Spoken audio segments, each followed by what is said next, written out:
Good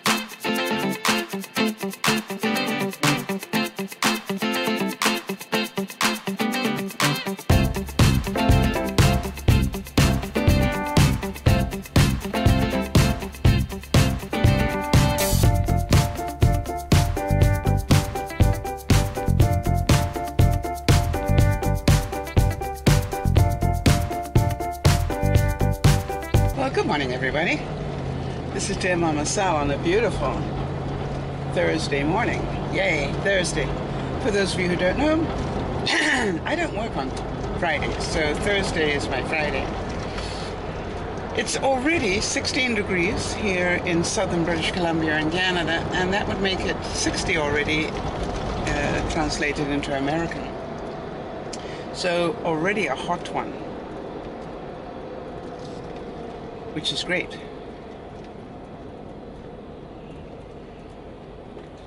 So, how was your day yesterday? Did you make it a good one? I actually had a lot of fun yesterday. I really did. I had a lot of fun yesterday. I worked really hard, but I tried to keep myself amused all day long. And I'm a great believer in, if I don't make my day enjoyable, who the heck's going to? I wonder if you can relate to that. You know, so much of our... I watch people around me, and they're waiting for somebody else to make them happy, or waiting for somebody else to make them feel better, waiting for somebody else to do the work. And I'm a great believer in my day is going to be just about as enjoyable as I make it.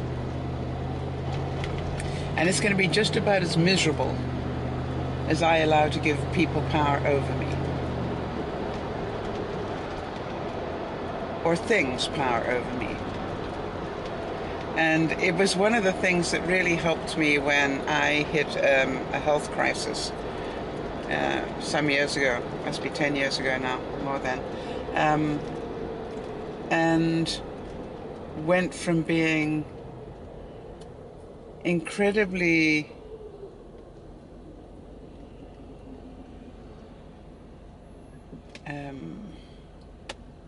productive would be the word. I went from being incredibly productive to being almost incapable in the space of a very short time. And I remember that I started off being really angry.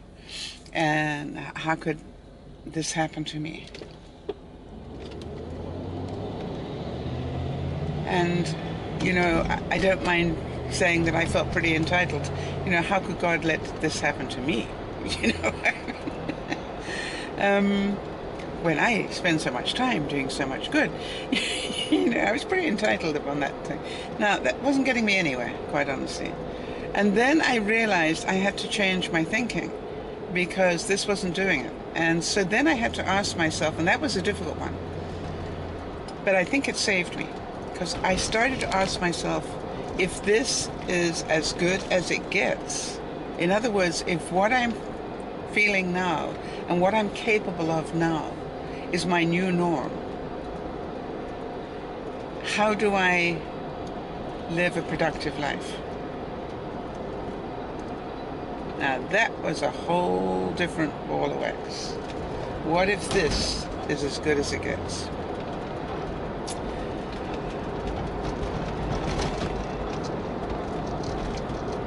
And I must admit that to this day I am still very grateful that I was able to think like that, because I really do think it saved me to a very large extent from a lot of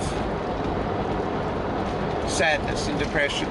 Because I immediately started to try and work out what I could do, not what I couldn't. I let go of what I couldn't do. You know, I was obviously not going to be an international speaker anymore, was I? I wasn't going to be able to do this. I wasn't going to be able to do that because I didn't have the capability anymore in my mind. So what was I going to do? And you know, it wasn't very easy, because you had to come to grips with your ego. And I have to tell you something, coming to grips with your ego is a little bit difficult at times. because the ego, and my ego particularly, lived in Disneyland, and my reality was sitting here. And so when we spend our lives being angry about what we've lost, we cannot gain. I wonder if that makes sense. When you spend your life wondering about what you've lost, how can you move forward? Or complaining about what you've lost. Now, for those of you who are very positive thinkers, there's the other side of that. I met a young lady a few weeks ago who wanted to have coffee with me. Basically, it turned out to sell me something. And she started to be part of a very positive motivational guru who was selling courses, and she wanted me to buy into one of these courses. And you know, it was really quite sad, because he had convinced her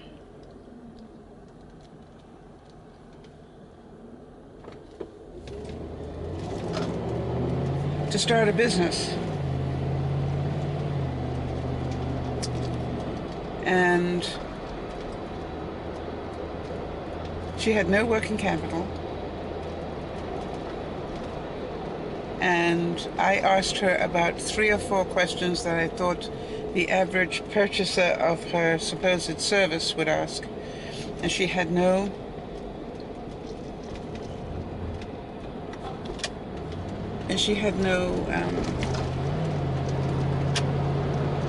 sales skills to sell the service, and certainly wasn't living in reality at all.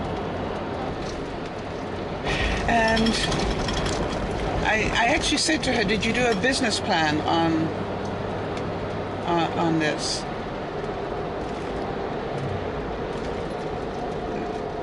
Because, you know, if you want to find out whether your business is feasible, you know, you need to do a business plan. And the sad thing that almost made me cry was she said, no, he said a 1-page business plan is enough.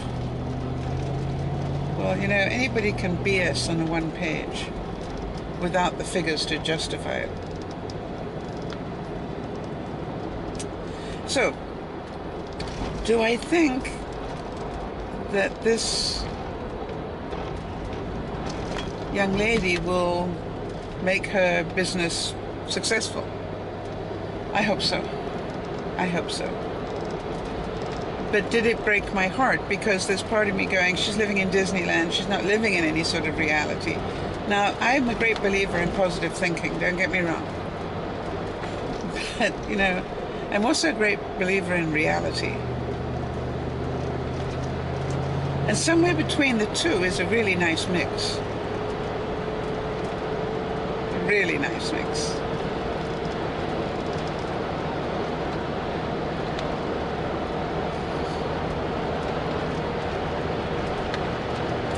So,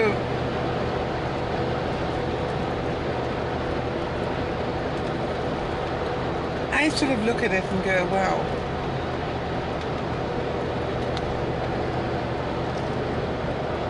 I have been so fortunate in my life to have had the skills that I did, and also to have used them in what I'd like to consider to be a fairly productive way in terms of not only my own life but other people's lives. I've sort of tried to do my best along the way and share my knowledge and share what little I have, and it's given me a very, very fruitful life.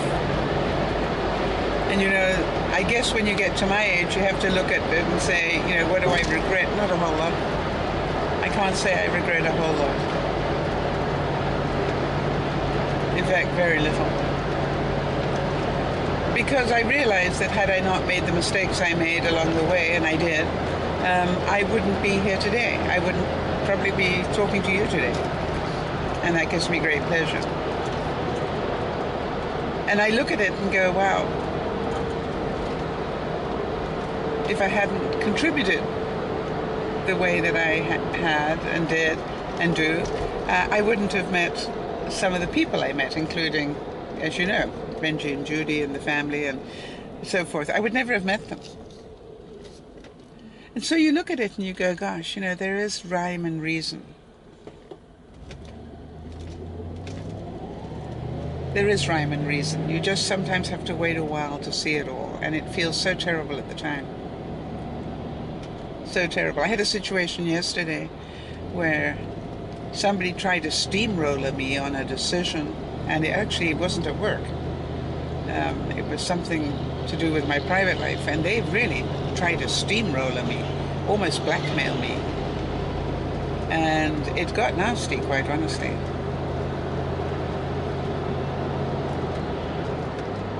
And unfortunately, legally, they were on very unsound footing. But somebody had convinced them that the law didn't apply.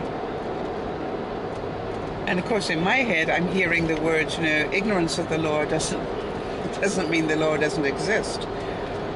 And so I was getting quite heated for a little while. And then, I must admit, I suddenly realized that we were butting heads and it was escalating. And if I didn't take responsibility for de-escalating, this could get really nasty, in a situation I didn't want to get really nasty. And the funny thing was, it wasn't about losing. It wasn't about being right. It was about how do I de-escalate this situation. And the fastest way to de-escalate something is to actually say the words, you know, you could be right. Now, I was pretty sure of my legal facts, and I was pretty sure they weren't. But the words you could be right doesn't say that you are. But what it does do is it makes the other people, the other side, feel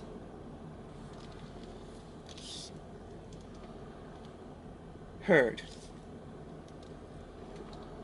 And so from that perspective,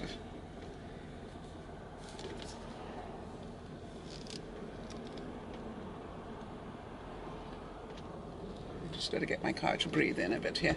From that perspective, they calm down because you're not fighting suddenly. And it was really quite interesting how the whole conversation changed once I decided to make that move.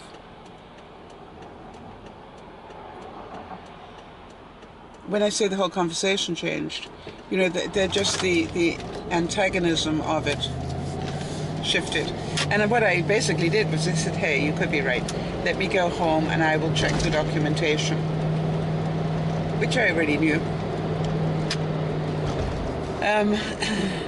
You know, and I went another step further, which is what I said, and let me in advance apologize if I am wrong on this. So, two very strong movements towards de-escalating.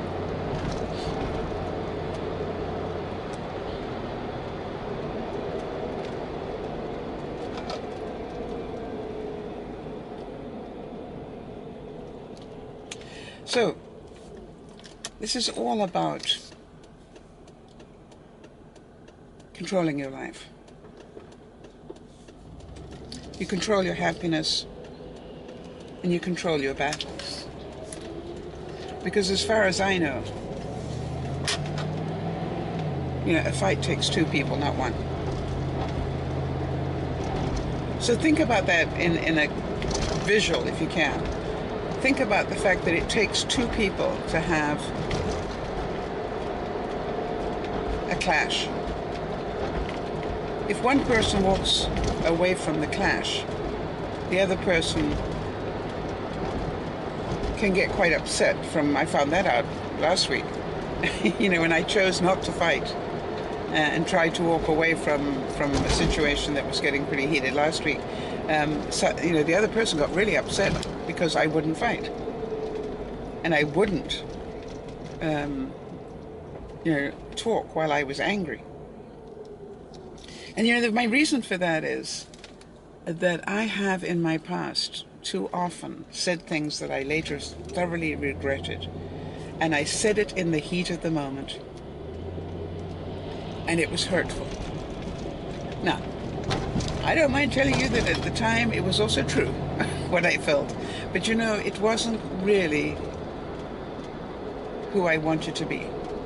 And so I had to learn that, you know, I had to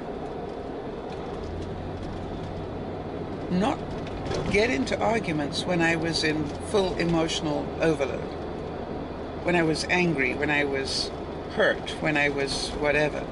To get into an argument at that time can only lead to a lot of hurtful things. And you and I both know that once they're out, you can't take them back again. You know, I don't care how much you apologize for them. You can't stick them back in your mouth and swallow them again. Once they're out, they're out.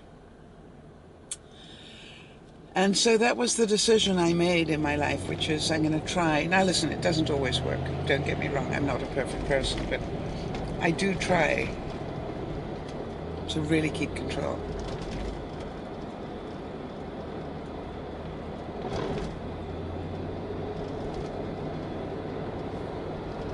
And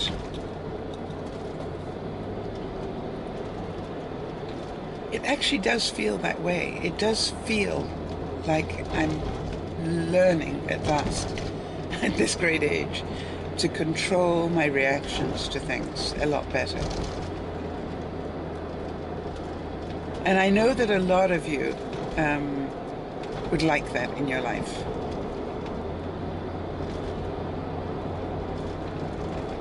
And I know a lot of you deal with a lot of things that really do make your life quite difficult. And I know a lot of you have a lot of skills around how to cope with your everyday. And so I look at it and say, I am so grateful to be amongst a group of people who are survivors of various sorts.